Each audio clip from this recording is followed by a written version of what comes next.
वर्णिवेशरमणीय दर्शनं मन्दहासरुचिराननाम्बुजं पूजितं सुरु नरोत्तमैर्मुदा धर्मनन्दनमहं विचिन्तये।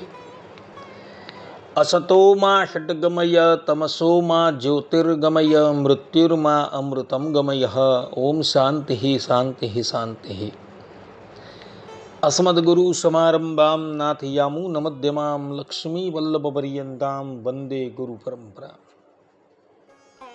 આજની જ્ઞાન સભાની અંદર પધારનારા બધા જ ભગવદ્ ભક્તોને વેદાંતાચાર્ય પુરાણ ઇતિહાસાચાર્ય એમ એ ફિલોસોફી શાસ્ત્રી રાકેશભાઈના હેતપૂર્વક જય સ્વામિનારાયણ। ભક્તો, આજની આ જ્ઞાન સભાની અંદર આપણે બધા મિત્ર કેવી રીતના બનાવાય તથા કઈ મિત્રતા દીર્ઘકાલ પર્યંત ટકી રહે છે એ વિષય પર વિદુર નીતિના 7મા અધ્યાયના 3જા શ્લોકના માધ્યમથી થોડી વાત શ્રવણ કરશું, તો બધા જ શ્રોતાગણો એકાગ્ર મને કરીને આ પ્રવચન શ્રવણ કરે અને એને આત્મસાત કરી લે। તો વિદુર નીતિના 7મા અધ્યાયના 3જા શ્લોકમાં મહાત્મા વિદુર કહે છે કે પ્રિયો ભવતિ દાનેન પ્રિય વાદેન ચાપરઃ મંત્રમૂલ બલે નાન્યો यह प्रिय प्रिय एवशः। अर्थात कि कोई वस्तु आपवाथी मित्र थाय छे, कोई प्रिय भाषण थी मित्र थाय छे, तथा कोई मंत्र तथा मूळना बळथी मित्र थाय छे, परंतु जे सहज मित्र छे ते ज वास्तवमां मित्र छे। कहेवानुं तात्पर्य ए छे कि कोईकने एनी मनगमती वस्तु આપવાથી જો એને મિત્ર બનાવવામાં આવે તો એમાં વ્યાપારીપણું એટલે કે બનિયાગીરીપણું આવી જાય। જે પ્રમાણે દુર્યોધન અને કર્ણની અંદર બનિયાગીરીપણું હતું। વાત એવી હતી કે કૌરવો અને પાંડવો ગુરુ દ્રોણાચાર્યજી પાસેથી શસ્ત્ર વિદ્યા શીખીને હસ્તિનાપુર આવ્યા અને રંગમંચમાં પોતાની વિદ્યાનું પ્રદર્શન કરતા હતા। અને અર્જુનજી જ્યારે પોતાની વિદ્યાનું પ્રદર્શન કરતા હતા તે સમયે સૂતપુત્ર કર્ણ એ રંગમંચમાં આવે છે અને અર્જુનજીએ જેટલા કરતબ બતાવેલા એટલા બધા જ કરતબ એ કરીને બતાવે છે અને એ ધૃતરાષ્ટ્રને કહે છે કે હું અર્જુનજી સાથે દ્વંદ્વ યુદ્ધ ખેલવા માંગુ છું। તે સમયે કૃપાચાર્યજી અંગરાજ કર્ણને એનો પરિચય પૂછે છે। સર્વપ્રથમ કૃપાચાર્ય અર્જુનજીનો પરિચય આપે છે કે આ દ્રોણાચાર્યજીના શિષ્ય છે અને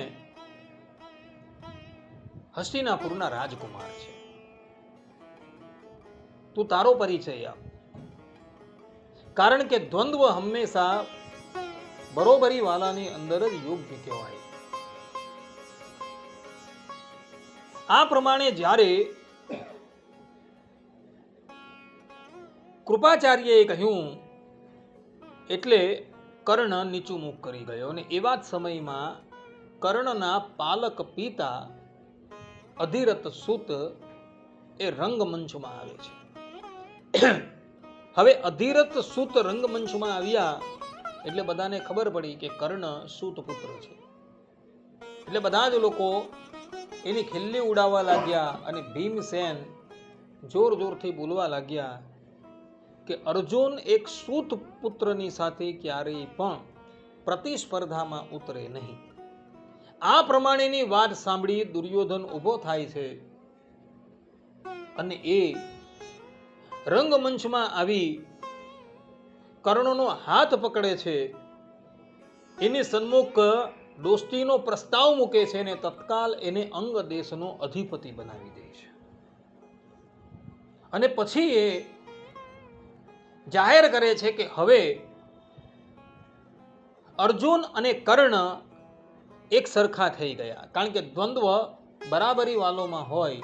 અર્જુન રાજકુમાર છે અને અંગ દેશના અધિપતિ કર્ણ રાજા છે. માટે હવે આ દ્વંદ્વનો આરંભ કરો. પરંતુ એ સમયે સૂર્યાસ્ત થઈ ગયો એટલે ત્યાં જ આ બધી વાતને પડતી મૂકવામાં આવી. કહેવાનું તાત્પર્ય એ છે કે કોઈકને કોઈક વસ્તુ આપીને મિત્ર કરવામાં આવે ત્યાં બનિયાગીરી થઈ જાય છે. જેમ દુર્યોધન અને કર્ણની અંદર જે મિત્રતા થઈ, એ મિત્રતા કોઈક નિમિત્તથી થયેલી છે, સ્વાભાવિક મિત્રતા નથી. પરંતુ દુર્યોધને કર્ણને અંગદેશનો અધિપતિ બનાવ્યો અને એને લઈને કર્ણ દુર્યોધનનો મિત્ર થઈ ગયો. તો આ પ્રમાણે બનિયાગીરી કરવામાં આવે તો એ મિત્રતા બહુ ઝાઝો સમય ટકે નહીં. અને કદાચ ટકી જાય તો એવું સમજવું જોઈએ કે પેલો વ્યક્તિ જે છે એ એનો એહસાન ચૂકવવા માટે, ઉપકાર ચૂકવવાની અર્થે એની સાથે જોડાયેલો છે, પરંતુ એ વાસ્તવની અંદર મિત્ર કહેવાય નહીં. તે જ પ્રમાણે બળવાન અને સામર્થ્યશાળીને પ્રિય ભાષણ બોલી મિત્ર કરવો એ તો ચાટોકારી છે. જે પ્રમાણે પાંડુ રાજા અને શૈલ્ય વચ્ચે મિત્રતા સ્થપાઈ હતી. વાત એવી હતી કે પાંડુ રાજા દિગ્વિજય કરતા કરતા મદ્રદેશ પહોંચે છે. ત્યારે મદ્રદેશના રાજા શૈલ્ય પોતાની બહેનને લઈને પાંડાર રાજાની પાસે ઉપસ્થિત થાય છે અને પોતાની બહેન માદ્રી પાંડુને અર્પણ કરી એની સાથે સંબંધ જોડી એની સાથે મિત્રતા સ્થાપિત કરે છે. તો આ પ્રમાણેની જે મિત્રતા થાય એ ચાટોકારિતા કહેવાય. એ મિત્રતા પણ લાંબો સમય ટકે નહીં. અને જુઓ, જ્યારે મહાભારતનું યુદ્ધ થવાનું હતું અને શૈલ્ય પાંડવોના પક્ષે યુદ્ધ કરવા માટે આવી રહ્યા હતા, તો દુર્યોધને માર્ગમાં એમનો ઘણો સત્કાર કરી શૈલ્યને પોતાની પાસે લઈ લીધેલા હતા. એટલે એ મિત્રતા પણ ઝાઝો સમય ટકી નહીં. તેમ દુર્બળને મંત્ર અથવા બળથી વશ કરી મિત્ર બનાવવામાં ભય દેખાય છે. કોઈ વ્યક્તિ દુર્બળ હોય, એ દુર્બળને મંત્ર અથવા તો બળથી વશ કરી જે મિત્ર બનાવવામાં આવે એ મિત્ર પણ ઝાઝો સમય મિત્રતા નિભાવતો નથી. એનું દ્રષ્ટાંત છે અંગરાજ કર્ણ અને જરાસંધ. વાત એવી હતી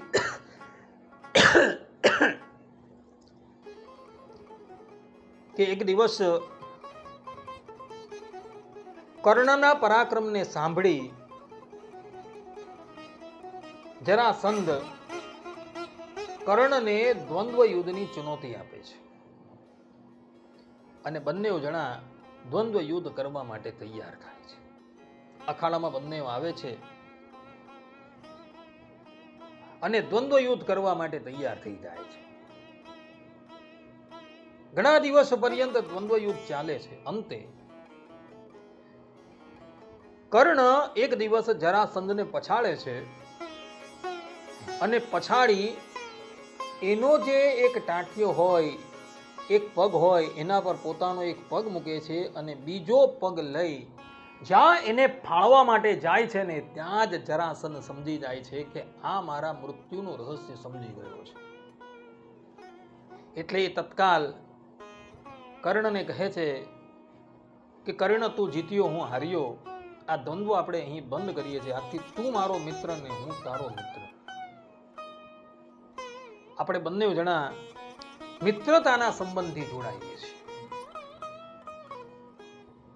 કર્ણએ પણ જરાસંધનો પ્રસ્તાવ સ્વીકારી લીધો અને પછી કહેવાય છે કે જરાસંધ જે સ્થાન પર યુદ્ધ કરવા માટે ગયો છે ત્યાં દુર્યોધન છે, કર્ણ છે, એ બધા જ એની સાથે ગયા હતા. એની તો ક્યાં વાત કરી, ગંગાપુત્ર ભીષ્મ અને આચાર્ય દ્રોણ પણ એની સાથે ગયા હતા. વિષ્ણુ પુરાણની અંદર પ્રસંગ છે કે જ્યારે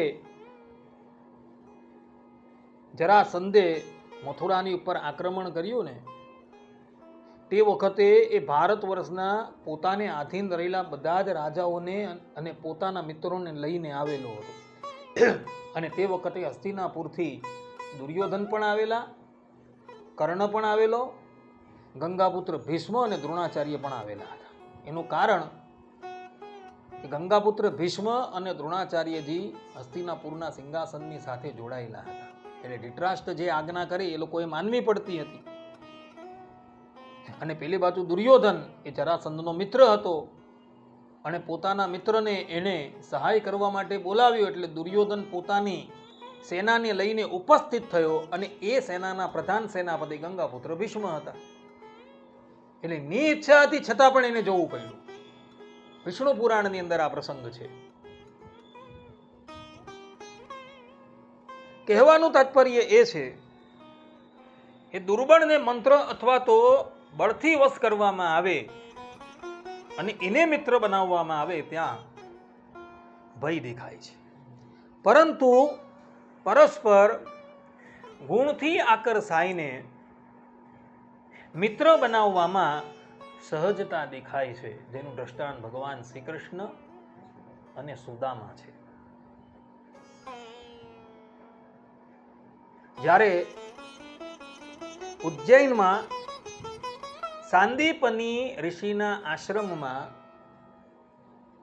ભગવાન શ્રી કૃષ્ણ અને બળદેવજી વિદ્યા અધ્યયન કરવા માટે ગયા, ત્યાં સાંદીપની ઋષિના આશ્રમમાં સુદામા પણ વિદ્યા અધ્યયન કરવા માટે આવેલા. અને તે સમયે બંને જણા અર્થાત કે સુદામા અને ભગવાન શ્રી કૃષ્ણ પરસ્પર એકબીજાના ગુણને જોઈને આકર્ષિત થયા હતા અને બંને મિત્ર બની ગયા હતા. અને એ મિત્રતા એટલી બધી ગાઢ હતી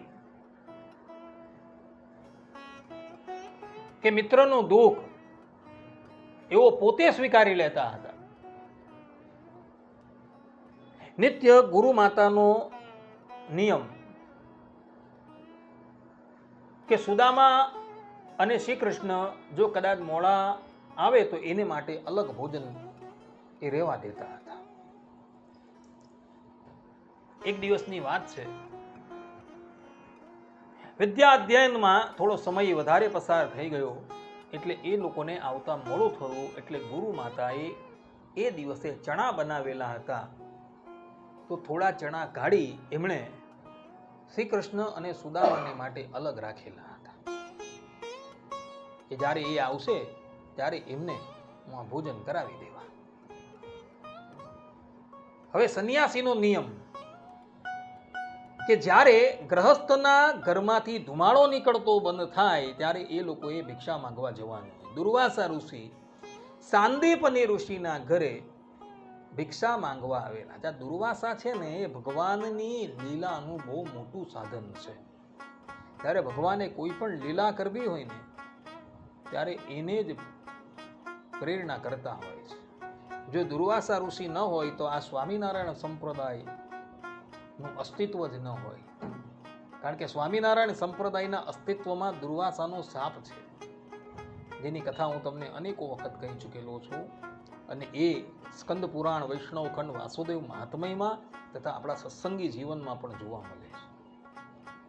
એટલે ભગવાનની લીલાનું આ બહુ મોટું સાધન છે. ચાહે સમુદ્ર મંથનની લીલા હોય કે રામા અવતારની અંતર્ધાન લીલા હોય કે કૃષ્ણ અવતારની અંતર્ધાન લીલા હોય, એ બધામાં દુર્વાસા ઋષિ નિમિત્ત બનેલા હોય. હવે દુર્વાસા ઋષિ બરાબર મધ્યાહન સમયે સાંદીપની ઋષિના આશ્રમમાં આવ્યા અને ભિક્ષામ દેહી પોકાર લગાવીને બેઠા. સાંદીપની ઋષિના ભારિયા ઘર દ્વાર પર આવ્યા અને હાથ જોડીને બોલ્યા કે દેવ, આજે બધી જ વસ્તુ ખલાસ થઈ ગઈ છે, કોઈ વસ્તુ છે નહીં. દુર્વાસા ઋષિ દિવ્ય જ્ઞાન અને દિવ્ય દ્રષ્ટિથી સંપન્ન હતા. એણે જોઈ લીધું કે રસોડાની અંદર ચણા છે, પરંતુ આ આપવા તૈયાર નથી. એ કઈ બોલ્યા નહીં, પરંતુ જતા જતા એક સાપ ઉચ્ચારણ કરતા ગયા કે જે પણ કોઈ વ્યક્તિ આ ચણા ખાશે ને એના ભાગ્યમાં દરિદ્રપણું આવી જશે.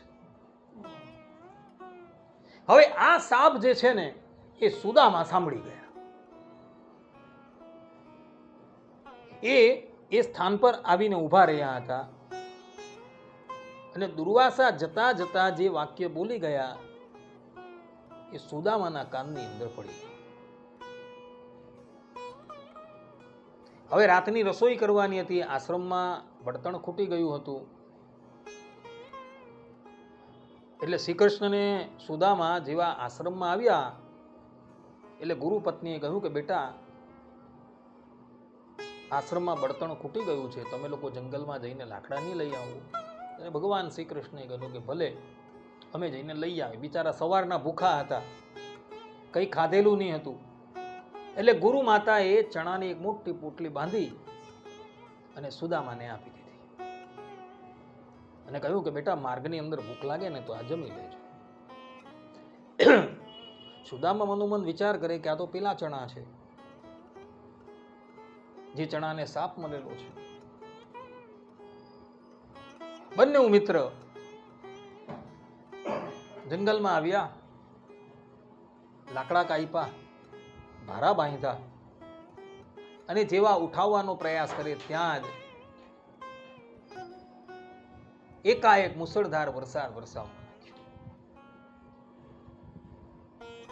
એટલે બંને મિત્રો સમીપમાં એક વૃક્ષ હતું એના પર ચડી ગયા.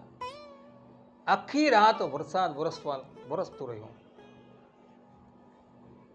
ભૂખ તો ઘણી લાગી હતી. ભગવાન શ્રી કૃષ્ણ કહે કે મિત્ર, કઈ ભોજન માટે છે?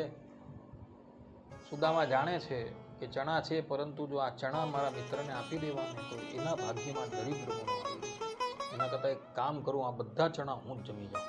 ભલે મારા ભાગ્યની અંદર દરિદ્રપણું આવી જશે તો ચાલશે, પરંતુ મારો મિત્ર સુખી રહેવો જોઈએ.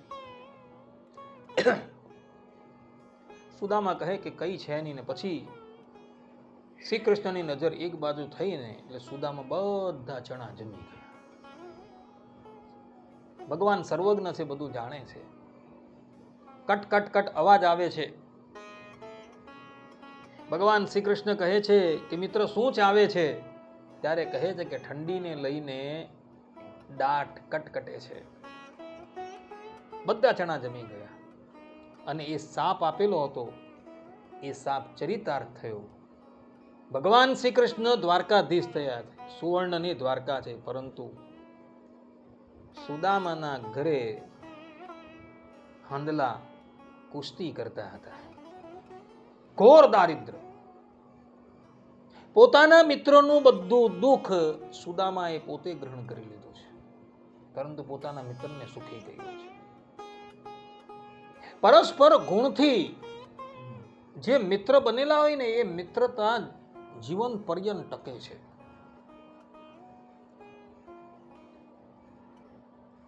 સુદામા અયાચક વૃત્તિથી પોતાનું જીવન યાપન કરતા હતા.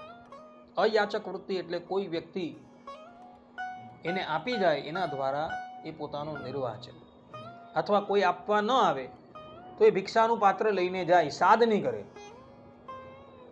અને સાદ ઘરે જાય, કોઈક વ્યક્તિ કોઈક નાખી દે તો એ લઈને ઘરે આવી જાય. એને અયાચક વૃત્તિ કહેવામાં આવે. કોઈની પાસે યાચના ન કરવા. આવા ઘોર દારિદ્રથી જ્યારે એમના ધર્મપત્ની કંટાળી ગયા ને ત્યારે એ સુદામાને પ્રેરણા કરે છે કે તમે વારંવાર કહો છો કે દ્વારકાધીશ મારા મિત્ર છે, દ્વારકાધીશ મારા મિત્ર છે, એ ગૌ બ્રાહ્મણ પ્રતિપાલક છે, તમે એની પાસે જાઓ અને યાચના કરો, એ તમને અવશ્ય ધનરાશિ આપશે. સુદામાના મનની અંદર એમ કે ભાઈ આપણી આ દરિદ્રતા સારી છે,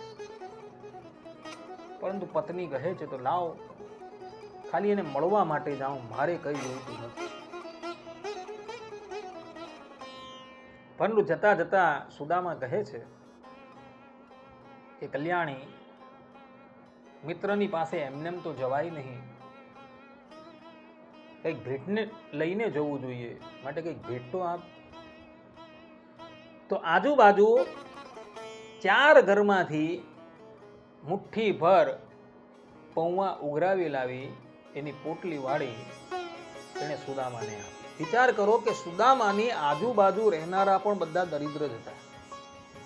એક ઘરમાંથી પૌવા નથી મળ્યા, 4 ઘરમાં જવું પડ્યું તેને, ત્યારે એને 4 મુઠ્ઠી પૌવા મળેલા છે. એટલે સુદામાની આજુબાજુ પણ જે રહેતા હતા એ પણ બધા દરિદ્રો જ હતા. અને 4 મુઠ્ઠી પૌવાની પોટલી વાળી એવો સુદામાને આપે છે ને સુદામા લાકડીના ટેકે ટેકે ટેકે દ્વારકા તરફ જવા લાગ્યા. માર્ગની અંદર અતિશય થાકી જવાથી એક વૃક્ષ તલે વિશ્રામ કરે છે. ભગવાન શ્રી કૃષ્ણ ગરુડજીને આજ્ઞા કરે છે કે જાઓ અને ઉચકીને દ્વારકામાં મૂકી દો. ગરુડજી આવે છે અને પોતાની પાંખ ઉપર બેસાડે છે. નિદ્રા અવસ્થામાં જ એવો સુદામાને દ્વારકા નગરીમાં મૂકી દે છે.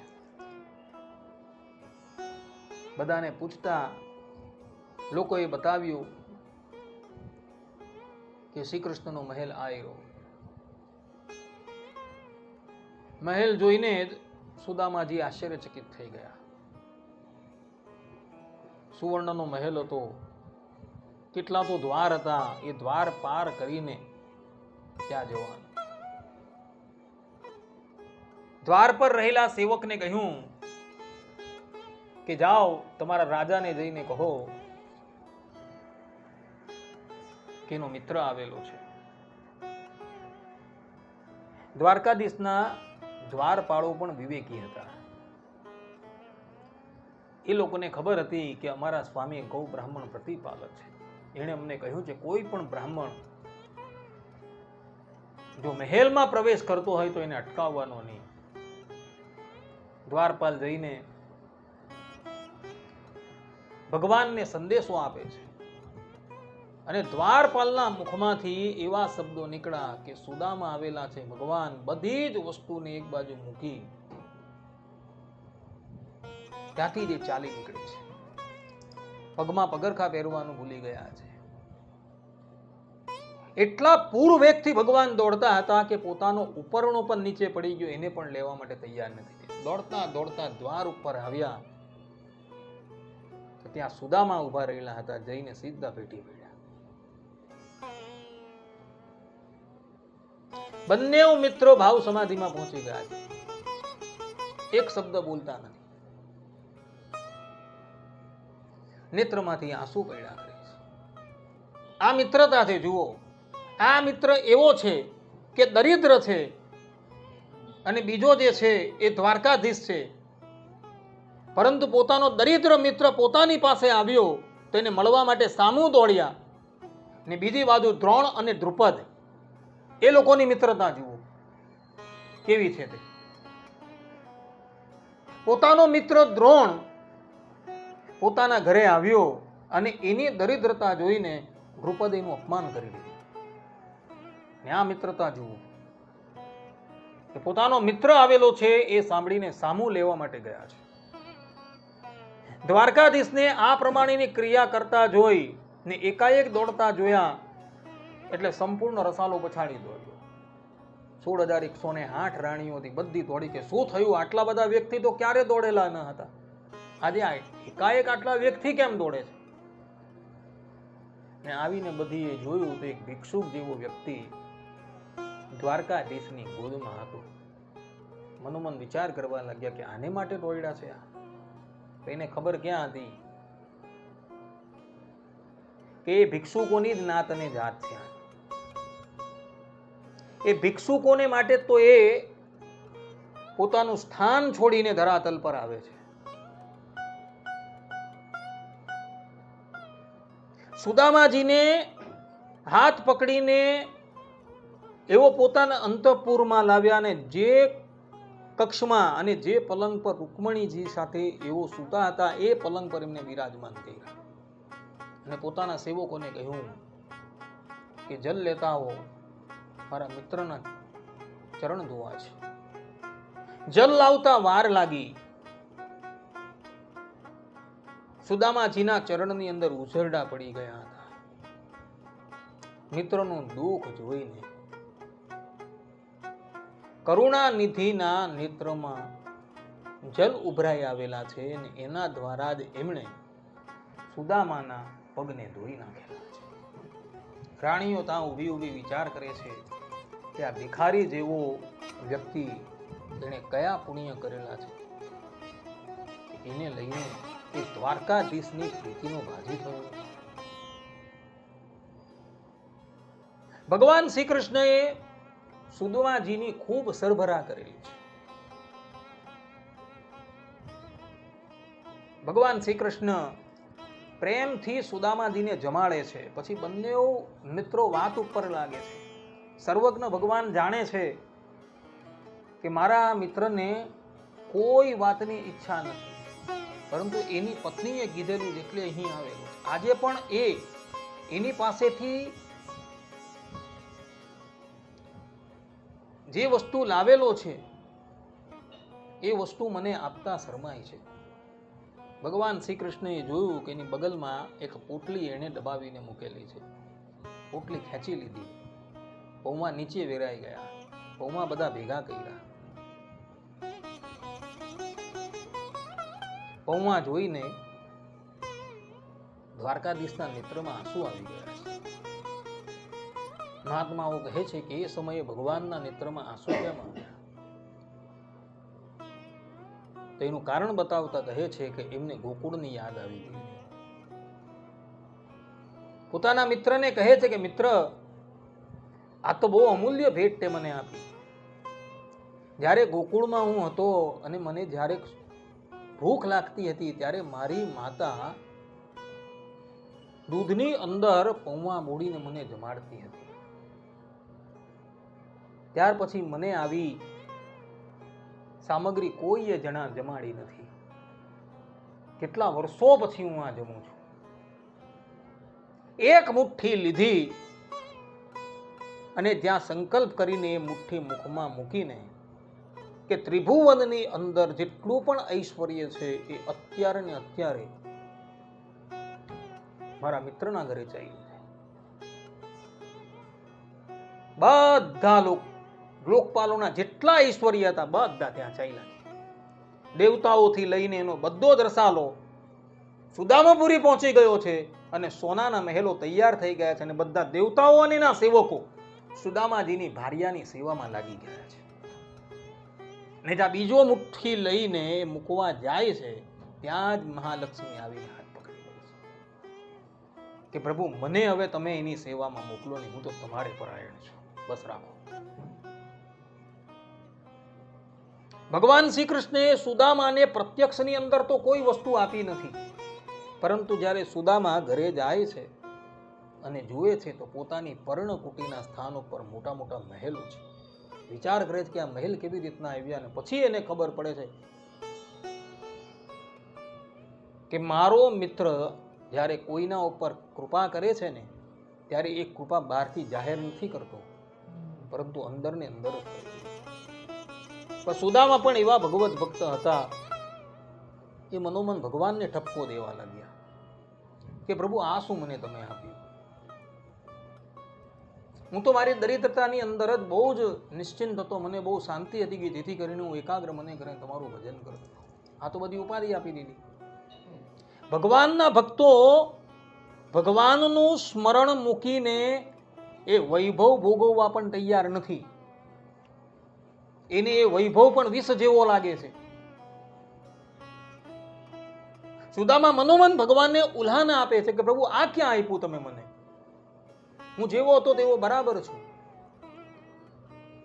પણ ભગવાન હતા, પોતે રાજા છે અને પોતાનો મિત્ર દરિદ્ર છે. ભગવાન જોઈ કેવી રીતના શકે? જેટલો વૈભવ પોતાની પાસે હતો એટલો જ વૈભવ એને સુદામાને આપી દીધો. આને મિત્રતા કહેવાય. જ્યારે પેલી બાજુ જુઓ, દ્રોણાચાર્ય અને દ્રુપદ. દ્રોણાચાર્ય કેવલ એક ગાય માંગવા માટે ગયા છે, પરંતુ એનું અપમાન કરી દીધું છે. જ્યારે સુદામા કઈ માંગવા ગયા જ નહીં હતા, તો પણ બધું આપી દીધું. આને કહેવાય મિત્રતા. પણ મિત્ર પણ કેવો હતો? જ્યારે એને ખબર પડી કે હવે મારે ભગવાનના ધામમાં જવાનું છે, પોતાના મિત્રને બોલાવીને બધું આપી દીધું પાછું, કે લઈ જા, મારે આનું કઈ કામ નથી. એના ભાર્યા હતા, એની પણ આંખ ઉગડી ગઈ કે આ તો બધો વૈભવ છે, બધો વૈભવ શું કામનો? આ તો ભગવાન બોલાવે છે, આપણે આપણી દરિદ્રતામાં જ સારું છે. બધો વૈભવ આપી દીધો પાછો. કેટલો ભિક્ષુકોને લૂંટાવી દીધો ને પાછા જેવા હતા તેવા થઈ ગયા અને શાંતિથી ભગવાનનું ભજન કરવા લાગ્યા. સમય આવ્યો, સદેહે ભગવત ધામ જઈ લાગ્યા. એટલે મિત્રતા આને કહેવાય. જે ગુણથી આકર્ષાયા હોય ને, અને એ ગુણ જોઈને જે મિત્રતા થયેલી હોય, એ મિત્રતા છેલ્લે લગીન ટકે. અને એવી પરસ્પર જે મિત્રતા થયેલી હોય ને, એ પોતાના મિત્રને ક્યારેય દુખી ન જોઈ શકે. સુદામાએ જાણ્યું કે આ ચણા ખાવાથી મારો મિત્ર દુખી થઈ જશે, તો એણે એ ચણા પોતે ભક્ષણ કરી લીધા અને પોતે દરિદ્રપણું સ્વીકારી લીધું. ને કેટલાય વર્ષો પર્યંત દરિદ્ર રહ્યા છે, પરંતુ એક શબ્દ મુખમાંથી ઉચ્ચારણ નથી કર્યું. પેલી બાજુ દ્વારકાધીશે જોયું કે મારો મિત્ર અત્યારે અતિશય કષ્ટની અંદર છે, તો એવો વૈભવ આપ્યો કે જે વૈભવ પોતાની પાસે હતો, એવો વૈભવ આપ્યો. તો આને પરસ્પર ગુણ જોઈને મિત્રતા કરેલી કહેવાય. આ પ્રમાણે અહીં નીતિકાર મિત્ર કેવી રીતના બનાવવો, મિત્ર કોને કહેવાય, એનો ઉપદેશ ધૃતરાષ્ટ્રને આપી રહ્યા. અને એના દ્વારા એ સમસ્ત મનુષ્ય જાતિને પણ આ ઉપદેશ આપે છે કે જીવનમાં મિત્ર કેવો બનાવવો જોઈએ. તો મિત્ર જે પરસ્પર પ્રેમ જોઈને, ગુણ જોઈને જે મિત્ર બનાવવામાં આવેલો હોય, એ મિત્ર જ સાચો મિત્ર છે. બાકીના જે ત્રણ મિત્ર જે છે એ વાસ્તવમાં મિત્ર નથી. મનુષ્ય આ જગતની અંદર જ્યારે પ્રગટ થાય છે ને, ત્યારે એના બધા જ સંબંધો પૂર્વ નિર્ધારિત હોય છે. એની માતા કોણ થવાની, પિતા કોણ થવાનું, ભાઈ કોણ, પરંતુ મિત્રતાનું હજુ નક્કી નથી હોતું. મિત્રતા તો એ ધરાતલ પર પ્રગટ થઈને સામેવાળા વ્યક્તિની અંદર ગુણ જોઈને એકબીજાની સાથે આકર્ષાઈને મિત્રતા જે છે એ સ્થાપિત કરે. એટલે જગતમાં મિત્રતા જેવો સંબંધ કોઈ નથી. અને એટલે માટે શાસ્ત્રોમાં પણ મિત્ર દ્રોહને બહુ મોટો અપરાધ બતલાવેલો છે. તો આપણે પણ આપણા જીવનની અંદર ક્યારેય કોઈને મિત્ર બનાવવો હોય તો એની અંદર ગુણ જોવા અને ગુણ જોઈને પછી મિત્ર બનાવવું, ત્યાં લગી મિત્ર ન બનાવવું, એવું વિદુરજી અહીં કહી રહ્યા. આ પ્રમાણે ભક્તો અહીં વિદુર નીતિના 7મા અધ્યાયના 3જા શ્લોકમાં વિદુરજી કેવા વ્યક્તિને મિત્ર બનાવવું તેનો ઉપદેશ આપી રહ્યા છે. આટલું કહીને હું મારી વાણીને અહીં વિરામ આપું છું. સર્વે સંતુ નિરામયઃ, સર્વે સુખીનો ભવંતુ, સર્વે ભદ્રાણી પશ્યંતુ, મા કશ્ચિત દુઃખ ભાગ ભવેત. અસ્તુ.